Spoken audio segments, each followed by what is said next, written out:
Okay, today's Parsha is Chayei Sarah. Parshas Chayei Sarah is continuing on in the legacy of Abraham. And the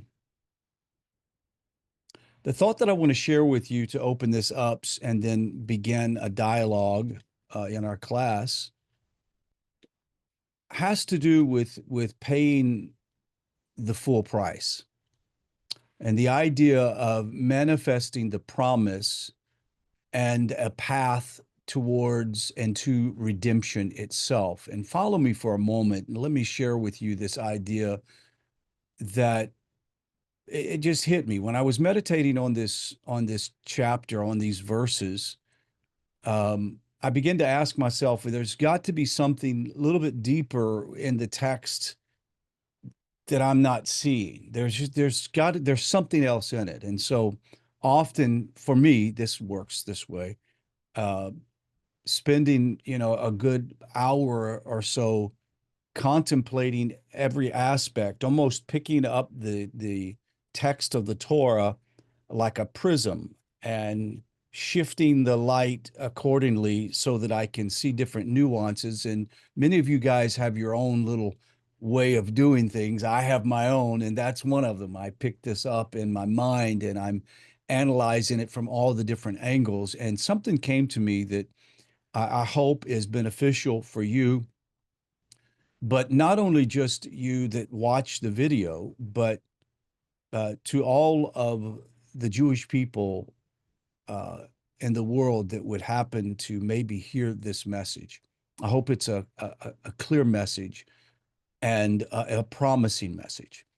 In Parshas Chayei Sarah, we meet in the text, in the beginning of the text, one of the most detailed negotiations in the entire Torah.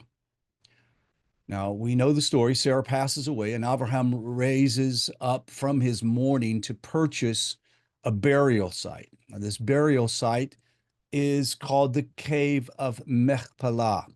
It still exists in Israel today. It is a very well guarded place. Unfortunately, not quite as open to the Jewish people as it should be, but it's still there. We know where it's at. This piece of land still exists in the land of Israel. Now, Abraham in this text insists on paying a full price, even though Ephron offers the land as a gift, and he was genuine in this approach. It's like, Abraham, you're one of us, you're part of the community. Here's the land. It's the gift to you. Now, 20 verses describe the detail, the back and forth.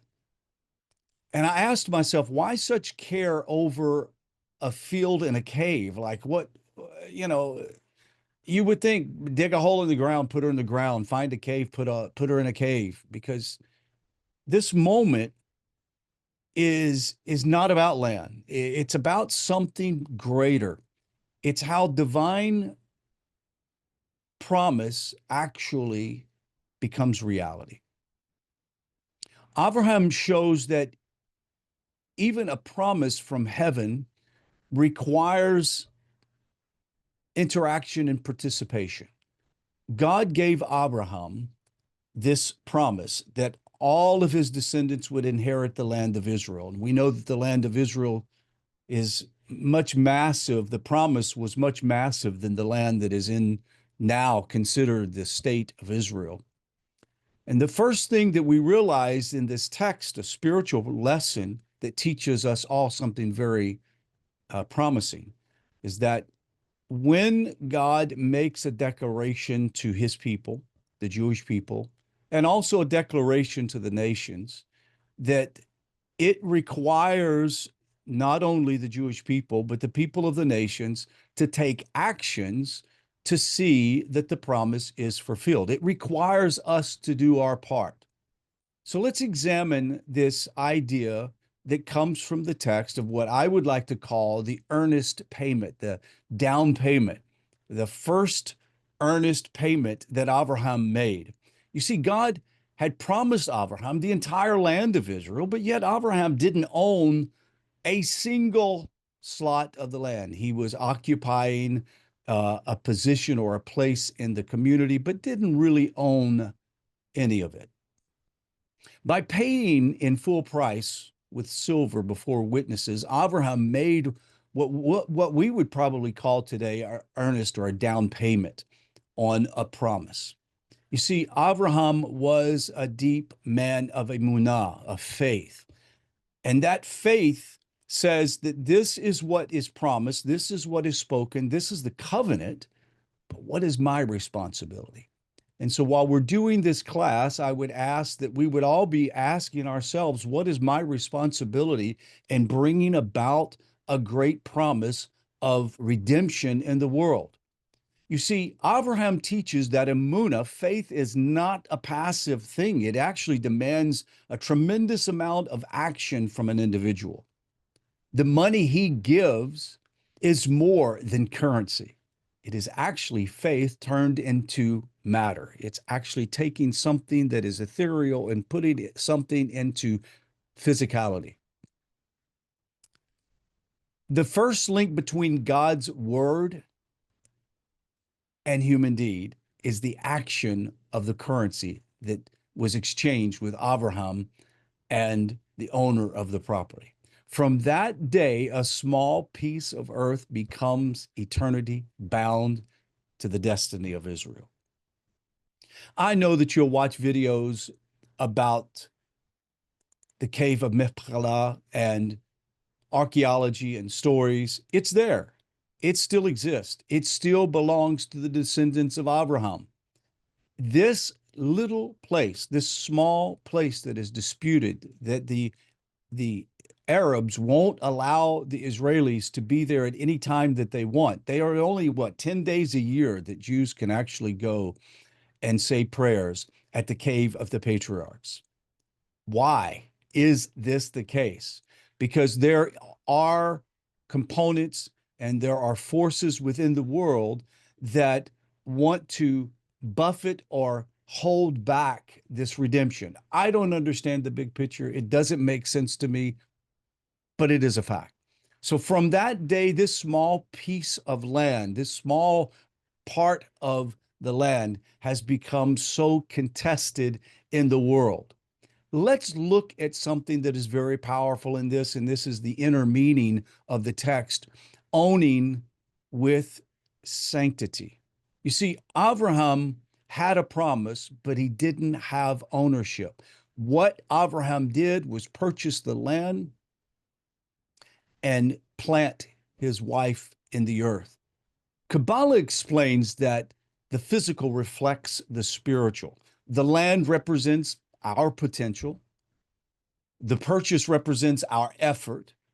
And the full price represents the total investment of self into that land. Abraham would not accept a gift because of true ownership. Spiritual material only comes when we have earned and sanctified it. True ownership, both materially and spiritually, only comes when it's been codified in the sanctity of what that land actually is. The Holy Ari teaches that every act done in holiness releases divine sparks from the material world.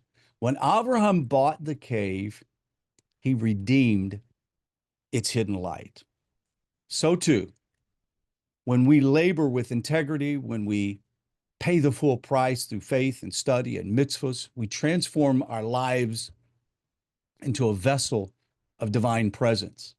You see, the Cave of Machpela is the meeting of the worlds. That is the heavenly, the Shemaim, and the earthly, the physicality. The Zohar calls the Cave of Machpela double because it joins two realms, the invisible and the visible. You see, Avraham saw that this place opened into Eden itself. Even righteous deeds we do in this world becomes such a mechpela, a point between heaven and earth. every deed that we do that is righteous and full of light and illumination is our own world, our own Machpela. It is a place in which we place our investment and we see earth and heaven come together in one infused moment.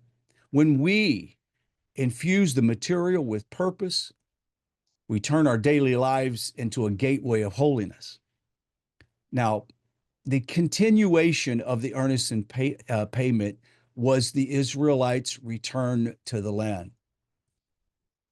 Thousands of years later, the descendants of Avraham have turned to the same land. Fields bloom, cities rise.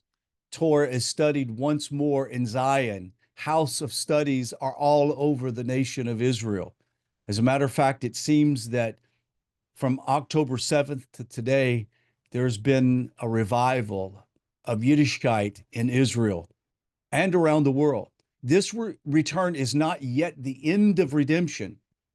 It is the next earnest payment in the divine covenant. Abraham purchased the seed, and this generation right now is tending the garden. What is this garden? What is the seed? Every act of rebuilding, every prayer at the Kotel, every life rooted in Israel is another coin placed upon the scales of redemption. What are we pointing to?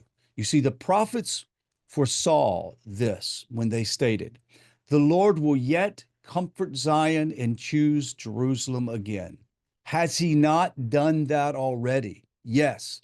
And is Israel in the land? Yes. But there is something more. There is the full fruiting of the trees, or the full harvest that is coming, which I would like to coin, and which is coined by greater people than I, redemption. The return of the Jewish people is the tangible sign that God's promise still lives today, and that humanity is moving toward its fulfillment. You see, we have anti-Semitism all around the world right now. It seems that it's raised its ugly head, and it's surprising all of us. But this shouldn't surprise us. This is actually the small nudge that Hashem has designed in the divine order. Even the people of the nations who say that they hate the Jews or hate Zionists or hate Israel are really pawns or instruments to cause Israel to go back and to possess what God has promised. And what we're going to find out and what we're going to discover in our discussion is there is a role of the nations in the redemptive process. There is a role of Israel in the redemptive process. I know that we all say, and we love this phrase, bring Mashiach now. Bring him now. We want Mashiach. But the reality, Mashiach already exists. Mashiach's already here. What is Mashiach? Mashiach is in essence every Jew that is alive right now. Every Jew is the living embodiment of redemption in the world. It is the promise realized. They are living in the land. So the question that we should ask ourselves, what is our role as the nation? You see, redemption, however, is never the task of Israel alone. This was supposed to be a cooperative, universal effort started from the beginning of time to this day. The prophets speak of the nations awakening and saying, let's go up to Mount Zion, the house of the Lord, the mountain of the Lord, and he may teach us his ways. We are at the time right now, this is being fulfilled. Many Jews from around the world, many great rabbis and teachers and lecturers are starting to expound on ideas and illumination that can bring redemption in the world. They are speaking for the first time to the non-Jewish world and sharing this great wisdom and value. As Israel rises, the nations are called to rise with her, not by claiming the covenant, but by encouraging Israel to live in it, by reframing their own societies with justice compassion, and truth. See, many of the problems that we have, even with the Palestinians, Hamas, they accuse Israel of not doing its job, at failing to be the people of Hashem, and therefore they are the rightful owners of the land. And we know that this is not true. But this is actually encouragement that every Jew should hear, to say, wait, hold on a second. If they're saying we haven't done our job, then what is our job and what should we do? Well, that job is that every Jewish person can become a key to the redemption. We want Mashiach now, then start acting as Mashiach is now, and start living our lives in which we are pushing toward the final culmination. What is that final culmination? And that is Zion is full of the light of Torah, and that it goes out to the nations. It is being filtered out in the nations. We're living in this time right now, even though it's still kind of them, we're still living in that time. When the Jewish people take their rightful place in the land, teaching and building and creating, and when the nations support the righteousness and seek peace, the harmony between heaven and earth begins to manifest. I am here to say that we are on the edge of seeing this manifestation take place. You would say, well, Rod, this seems to be impossible. Too much hatred toward Israel, too much hatred toward the Jewish people. If anything, this should be the sign to those of us who are full of wisdom and light and illumination. We should say that this is the sign that we should press even further. When Avraham had the opportunity to take possession of that cave and that land that was going to be given to him by Ephron, he decided to pay for it. He put his money where his mouth was. He put an investment in. What I'm saying is that there is a call to all of us in the nations and to the Jewish people. It's time for us to quit caring about what other people think, what other people say, and start doing what we're supposed to do to inherit this promise. What is the promised inheritance for the people of the nations? Not the land of Israel, but for redemption itself, for the very land that we walk on, whether it be China, Japan, the United States, Europe, South America, Africa, whatever country that you live in, now is our opportunity to plant our feet and see that this land becomes beautiful, righteous, and holy, because redemption has come to the whole world. You see, that is the vision that we're talking about. This vision that Isaiah spoke of: nation shall not lift a sword against a nation, neither shall they learn war no more. Wow, what it would be like to have that right now. Well, here's my closing call. Abraham's act was more than just transaction. It was a template for redemption. He shows that divine promise requires human courage, effort, and payment. This is what's required of us today. He planted the seed of ownership so that his descendants would one day harvest a land of peace, and ultimately harvest a world of peace called redemption. Today we stand in the unfolding of that same story. Every Jew who strengthens the land of Israel by living there, by supporting it, by walking in the ways of the Torah, adds to Abraham's earnest payment. Was the payment for just the land alone? I would say no. The payment was not just for the land of Israel, but for the redemption that was going to come to every man, woman, and child one day. But for the redemption of not only the land of Israel, but every spot of soil on this earth. And every person among the nation who honors this calling and betters their own corner of the world contributes to the same redemption. So the call that I have to the people of the nations, we've got to do our part. Our part is to contribute to and encourage Israel to do what it has to do. It's not so much about nation building. It's not so much about us requiring Israel to become the greatest economy or the greatest Western culture in the world. This is about Israel fulfilling its promise to bring light and illumination and wisdom to the world. We can contribute by encouraging every Jew to become more observant, to become more conscious of their obligation to the nations.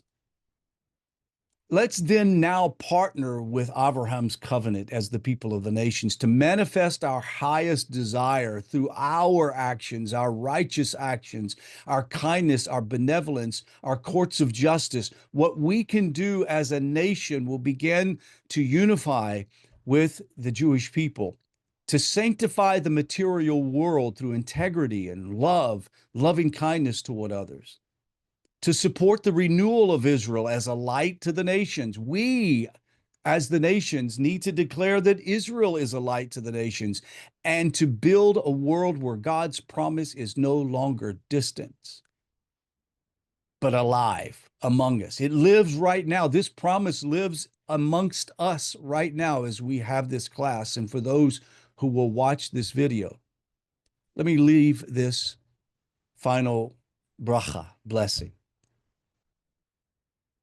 May we, like Avraham, have faith to rise, the courage to act, and the willingness to pay the full price for goodness and divine connection. May the children of Israel find strength to fulfill their calling in the land, and may all people join in the work of healing until the promise of divine peace and divine awareness fills the earth. May Hashem cause all of us who hear this text and read this parsha this week to rise up to a new set of responsibility to say that investment that Avraham made in the Cave of Machpela was not just for a cave, not just to bury his wife, not for the great patriarchs to be buried in alone, but for redemption to come to the world. May we see redemption in our age. That concludes my part of the introduction to the discussion. Let's open up the text and start diving into some of the text itself. Anybody would like to contribute or add something to it? Let's do it now. Who would be first? Mary? Yeah, Rod, you said faith to arrive, courage to act, and what was the third one? Read that to me again. Faith to arrive is what I heard. Courage to act, and the third one. Oh, yeah. And the willingness to pay the full price. Willingness. Okay, thank you. That's And, a good prayer. That's a good prayer. Look, let me say this. I've examined myself during this time immensely since October the 7th, but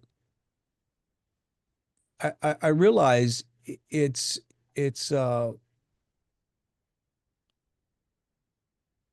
very easy for us to put the sole responsibility of redemption on the shoulders of a Mashiach or on the Jewish people. The role of redemption or the coming of redemption requires us all to pay a full price.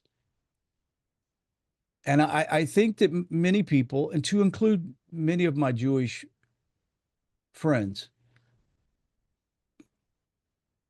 live their life entirely depending on Mashiach to come and fix it all. Especially Christians, they think that Messiah's quote unquote return is going to fix everything. But you see, to possess something that you've put an earnest payment on requires you to pay the full price. And the full price for all of us is going to be service to Hashem. That's it. And that's something that I hope that we all can walk away from and feel encouraged to do. Steve, go ahead. I was working similarly on this, but I had a different question. 20 some years earlier, Abraham stumbled across this cave. When the calf went into the cave, according to some of the Midrashic writings I've been reading, he went daily to this cave. Now we're 20 some years later, he decides to buy it. But if he's already gone there daily, why does he wait until Sarah dies before he actually chooses to buy it? Well, I'm not sure that I could give you what do you call a halakhic response, and maybe Rabbi Avner can do that. But something that came to mind, and this was during my meditation, I asked myself the same question. And I realized that until you have some skin in the game, you don't have ownership. But didn't he know? See, this is my problem with ever studying the Bible. Didn't he understand? If I'm understanding the moment correctly from the calf, he smelled Eden. Of He course. knew. Okay. Of course. Of course. So if he smelled Eden from the beginning, why not buy it then? Why not go that? I mean, it wasn't because he didn't have the money, because he's got cattle and everything else that he needs. Why does he choose to wait? Why does he choose to take his library card and go sit in the cave every day? Look, it seems to be that Sarah is the key, that by placing her in the cave is the seed, is the plant, is the actual skin in the game. I mean, sure, he could have purchased it, but anybody can say, well, that was a long time ago, money's money, or Ephron can go, I didn't see any money, but his wife's body is in the cave. That seems to be the most practical aspect of it. But Rabbi, do you have something you would like to share on that? I simply want to go. Can you speak up? Would you mind speaking up for me, please? I simply want to go back to the basic here. Remember, we have a rule of thumb from last week, I mentioned it. All the stories of Abraham revolve around Noahide commandment number 4, stealing. We talked about it last week. All the stories of Abraham form as a journey. You go last week we went from 1 week to one story to another.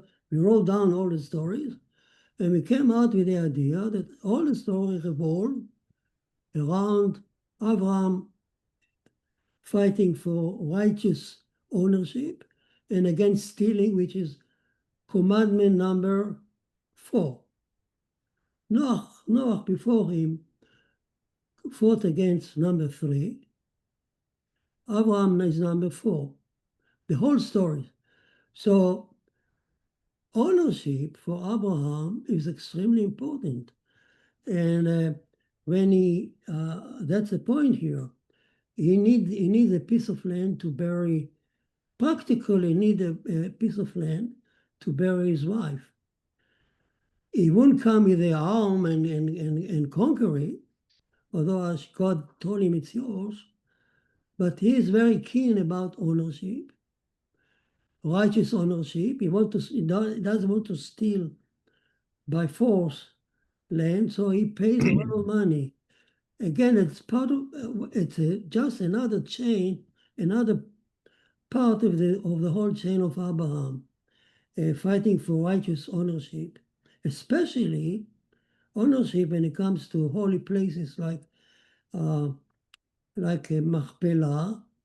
I think the one who followed him was David, although he conquered Jerusalem, and when he's a ruler now, but he wanted to establish a temple. So he saw a piece of land in Mount Moriah, which is, everybody knows what Mount Moriah is.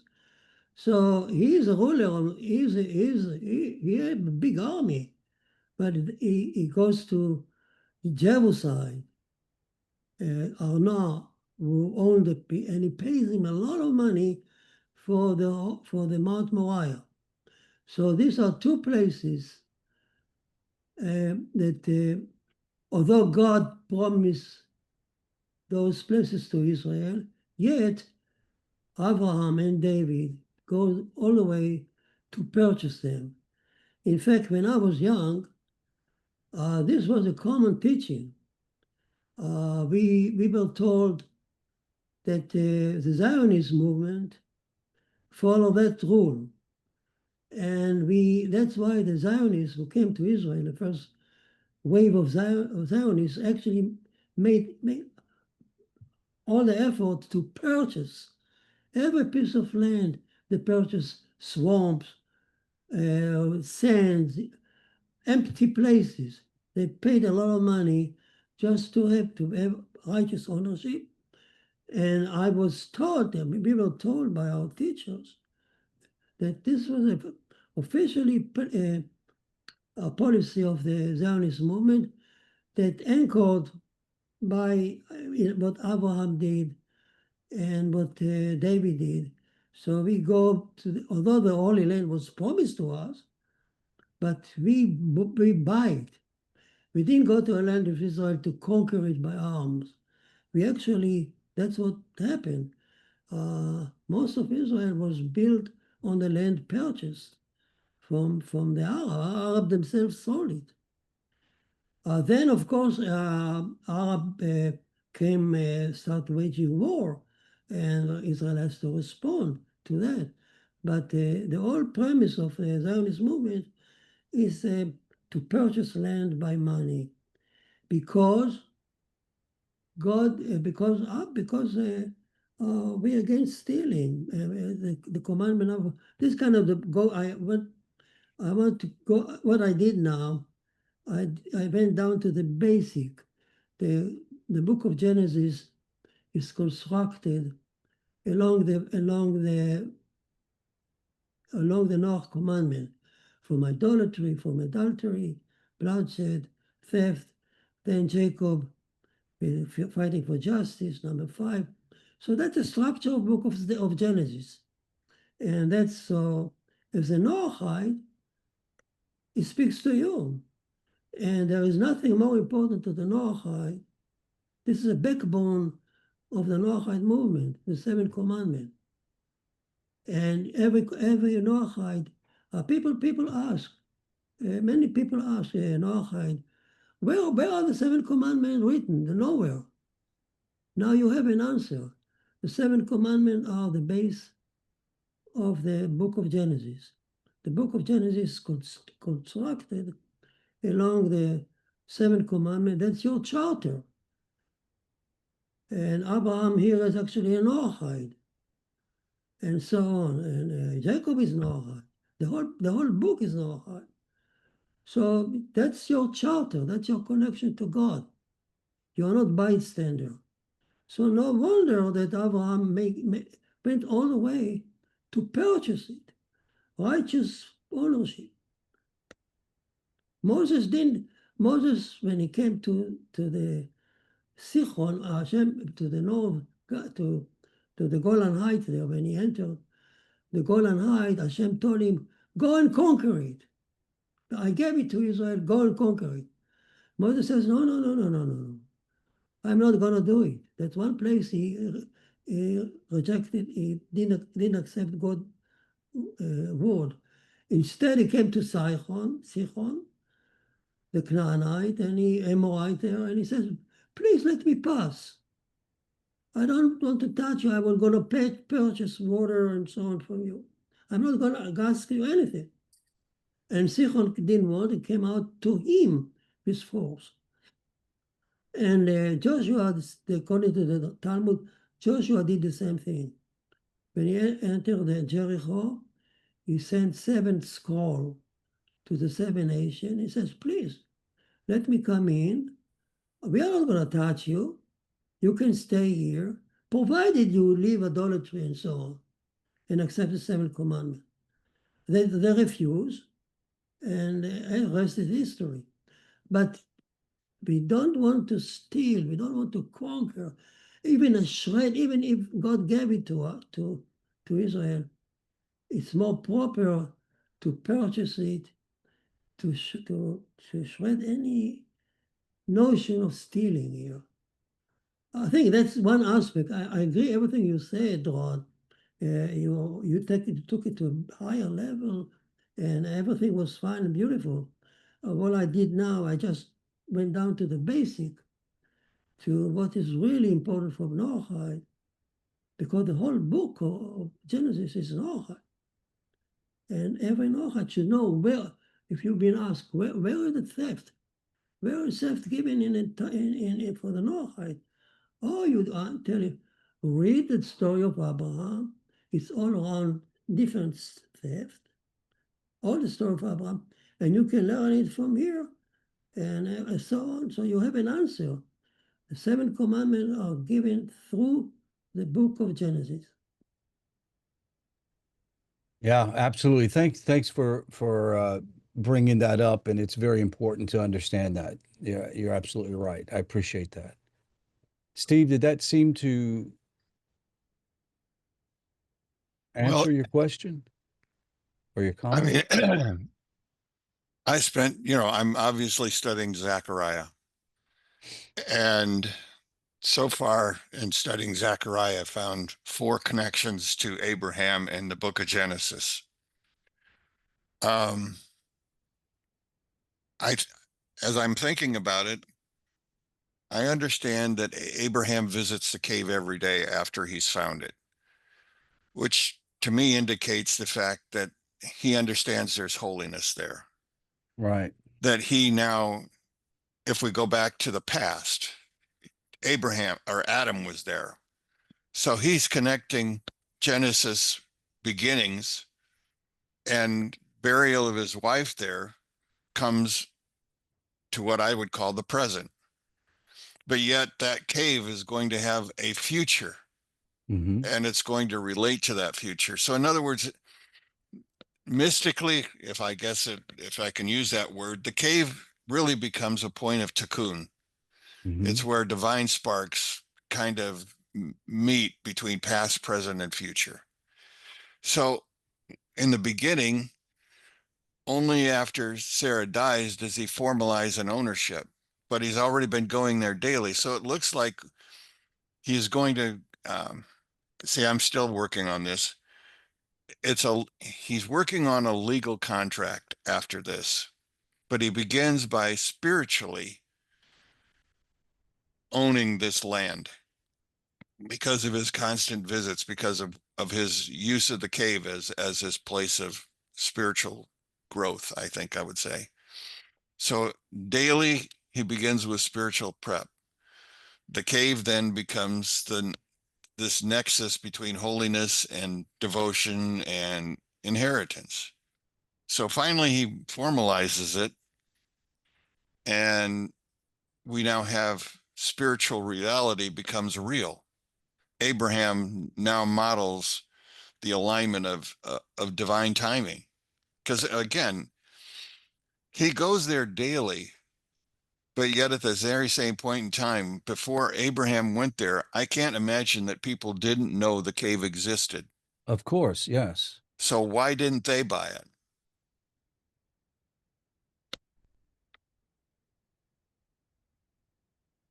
Tar? I'm still trying to get my head around this divine sparks that we gather as we go through and do things. And why didn't Moses know what he was going to do at an early age? I mean, even Abraham, from what I can understand, he was halfway through life before he ever understood what he, just the significance he was supposed to play. We have to gather divine sparks, and then in that, God trusts us with, knowing things. I have, this reading the Torah every year, I am so thankful for that. Mhm. I'm jealous of the people, the Jews that have read it since they're young, since bar mitzvah or whatever, and how much they get. But I learn something all the time. This parsha, such detail in the cave here, but also in getting Rebecca. I mean, it's just amazing the detail in this one parsha. Uh, for me, since it's Rosh Hashanah and this Yom Kippur, this new year, uh, a revelation has come over me that I can't believe, and that I'm not God. That my judgment of how things should be and how people should act and how somebody should pay for this and revenge on that and everything, it's melting away. And Right. I am just really getting in to me. What can I do? I'm not caring, no matter what the effect people are having on each other and all this stuff. I'm sorry. I pray for them or whatever, but I have to work on me. I got to quit thinking about anybody else. I got to quit worrying about anybody else.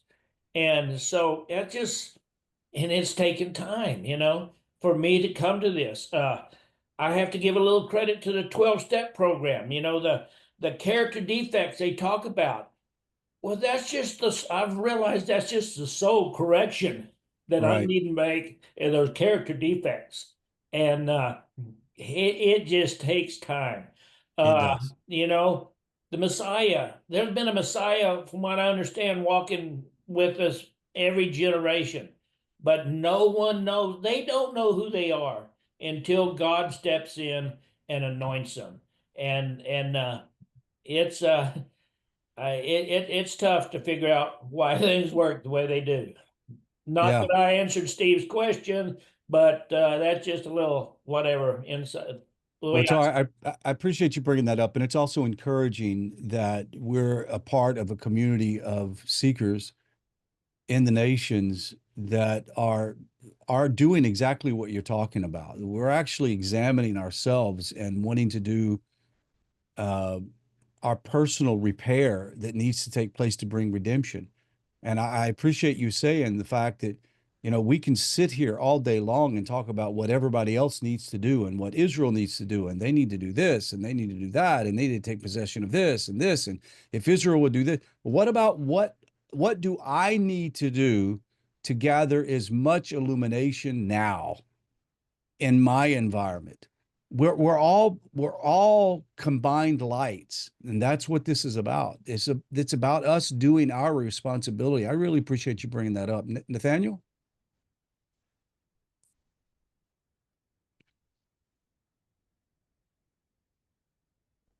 Sorry. On Steve's question, it made me think of the Temple Mount and how the buying of that with David, with after the census, how events, basically triggered that the buying of that land as well. So in that way, those are paired. Also with everything I've been studying with the letters and everything, with the 400 shekels that he bought it for. Also interesting, and the fact that you already mentioned, how people were already buying the land of Israel as it was being established in the the 1800s. But like the people like who stepped in, like Montefiore, the Rothschilds, and those who started to build the land like 400 years out, so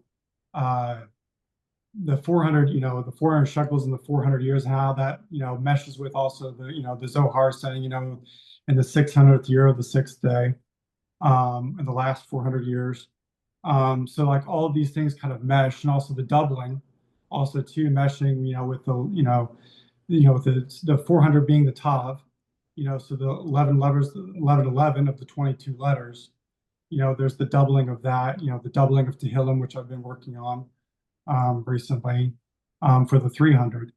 But yeah, I mean, I think, Usually events, I mean, a lot of times we know things, but until God brings about the situations that bring that along, it's like all of a sudden everything falls into place. There's like, you don't know if it's, maybe it's as a lot of things you find that they have to be at a particular time, and there's a particular way and a particular method that everything has to be done. And until all of a sudden you'll know when that crystallizes and everything comes together, that's that point, that time where everything's comes around.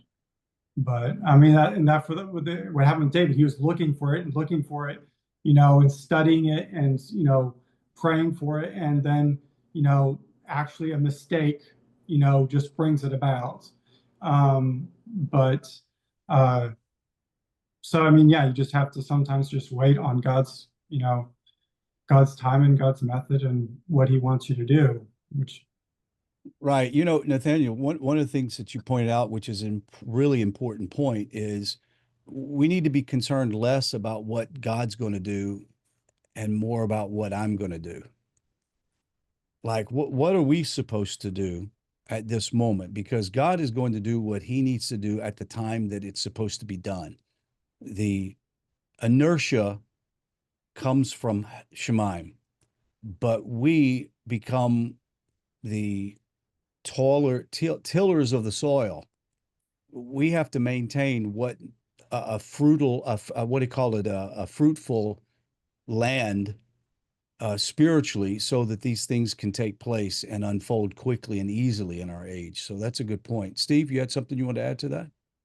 Well, my second question that I've been working on this week is Abraham sent away his children with gifts.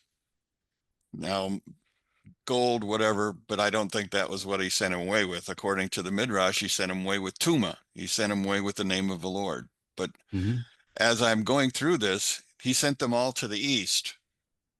Why did he send them east? Why didn't he send them north? Why didn't he send them south? My understanding is east is ancient. That's another way of looking at it. And right now, as we're looking at the end of days, if you will, all of these people are now starting to come back to Israel, not because they choose to, but because God is bringing them back. And he's bringing them back in multiple different ways. But at the same point in time, When you say they, when you talk about they, who are we talking about bringing the them? nations. The nation, right? He's bringing all the nations back. He's putting all their attention straight back on it. Exactly. Right. Which started out with God, with Abraham sending people east back into ancient times. But now understand in the book of Zechariah, chapter 14, what's going to happen. All the people are now going to start coming back to God, right where he's at. I find it fascinating that Abraham's seed plot seems to be so full of Zechariah that it's hard to even begin to think about it. So yeah, if you look at it in the aspect of a garden, that seed was planted with Sarah, the purchase of the land in Sarah, and what's blooming out of Israel is redemption. That's what I was trying to get at in the beginning. This is not about, and if you go to the market in Israel, it's mind-boggling to see what fruit and vegetables look like in that market. I was gobsmacked when I saw the size of tomatoes and onions and garlic and lemons and citrus fruits of all kinds. The size of it, I couldn't even wrap my brain around it. I'm used to the size of avocados here that are about the size of a silver dollar for 50 cents. And you go there and you see this beautiful fruit that is massive. You're like, how can I even eat a whole tomato? Like now we think nothing of slicing up a whole tomato. It's about that big around. Over there, they're just massive tomatoes. It's this fruiting that's taking place. And it's not, I mean, we see it evident in the land and the physical fruit, but there's a fruiting of redemption that has grown out of that. And if you want to know why the nations are paying so much attention to Israel right now, and I'm talking about on all sides, even the anti-Semites who even conservatives that once that you never thought that were anti-Semitic are now saying things that are just a little odd, off. Why? Because Zechariah tells us how God will pull them in, like hooking a hook in their mouth and pulling them in and putting everyone's attention right here. Why? Because the unveiling of the beautiful garden of redemption is getting ready to take place. It's right before our eyes, guys, whether we recognize it or not. Most of the world probably doesn't recognize it, but I would say that most of the world are questioning themselves. Why is it all of a sudden we're focusing so much on Israel and Zion and Zionist and Jerusalem and the temple? Why? It's because the garden is unveiling itself in front of us. And when the Jewish people realize that if they want to bring redemption, it's going to require them to start appreciating the garden that they have and the jewel that they have and the land that they have, and that redemption, I see this picture in my mind, and with your lectures on Zechariah and bringing that up, it just making all of this so much more richer and beautiful. I appreciate you bringing that up. Anything else you want to add to that, Steve? No, I want to hear Sandy. Sandy. Well, my comments are not going to be as lofty. It's on a different subject and not as deep as what you guys have been going into. But a couple of weeks ago, Rabbi Abner brought the class, and the format he used was he looked at each story, each section, and told us to find a common theme through it. And so I looked at this Parsha, and tried to do that. And I came up with 5 things. And the common thread I see running from 4 of them is taking care of family. Right. First, we see Sarah's death and how he took care of her at the end of life. The next section was the search for Isaac's wife, which says he's taking care of the family in the next generation. He's looking to the future for the family. And then we see Abraham marries again. And Steve talked about this with his sons. From that marriage, he took care of them, sent them away, but whatever he gave them, he was looking out for that part of his family. And then in the death of Abraham, we see family reconciled. It says Isaac and Ishmael buried Abraham. So 2 brothers who kind of get the idea they were not always close, probably putting it mildly, somehow reconciled to bury their father. Family again. The only one I couldn't connect to all of that, the last part, is the death of Ishmael. And I'm not sure how that would fit in with, and maybe I'm tying them together in ways that shouldn't be tied together, but I kind of saw that theme running through the different sections of this Parsha. Good job. Good job. That's really good. I like that. Rabbi, did you want to add to that? Sandy, I'm not so sure you realize how precise and accurate your insight is. It's unbelievable right what you said.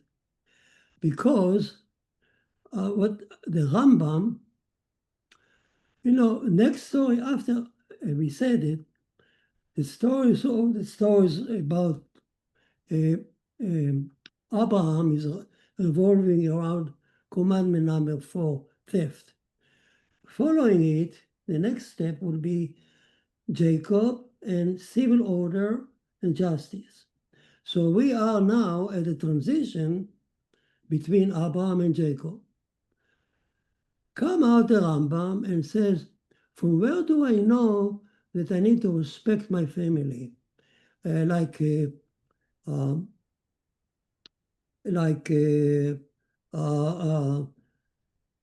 bring Kibud number 5. Yeah, number 5. It turned out number 5 on the tablet down there. Honor your father and mother. It's number 5. And number 5 is also Jacob, justice and civil order. So So in that, so the question is why we have 7 commandments of Noah, or 6 commandments of Adam. Why don't we put honor your father and mother as another number 8? And the Rambam says no, because honor your father and mother and honor your family is part of the civil order. It's introduction to the civil order, which is number 5 for Jacob. So, Sandy, what you are seeing here, we have in last week, the last parshiot, we were strictly focusing on theft. Now we are moving to number 5, and the introduction to number 5 is justice, honoring your family. So all the stories here are kind of a transition between the number 4 and number 5. So actually, the whole story of Jacob starts with a justice within a family. His fight with to be firstborn and so on. So here, so no wonder that now, if you look at this scheme, it's right. It's right the right place to talk about how keeping justice in the family, who's going to be the right heir, and how to mourn your father and mother. So according to the Rambam, it's all that is belong to number 5, and here is the introduction to number 5. And number 5, it turned out that also on the tablet, on the first tablet, I am a God and do not worship idols and so on. Keep the Sabbath. And then number 5 at the bottom is honor your father and mother. And number 5 is also turn out to be Noahide number 5, justice and civil order. And civil order start with the family. This is just kind of of course, this is just the envelope of the whole thing. But each story here stand on its own foot. You can now spend weeks study each part of the story. What happened to Ishmael? What happened to Isaac? What happened to Rebecca? All these sub-stories stand on its own leg. I just gave you the plan. And again, it fits the plan that we just said, that Book of Genesis walk or introduce. Moses wrote it with the 6 commandments of Adam on his mind. He goes from one commandment to another. So he speaks to Noahide here.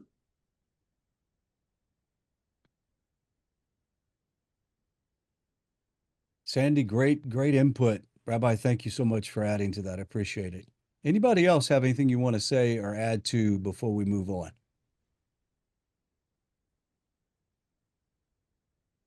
Great discussion today. Great class. Phenomenal things are happening in our world. I appreciate seeing the banter back and forth between Steve and Nathaniel, and the comments that people send me on text. As a matter of fact, I have 3 texts I need to answer this morning that a couple of people have sent.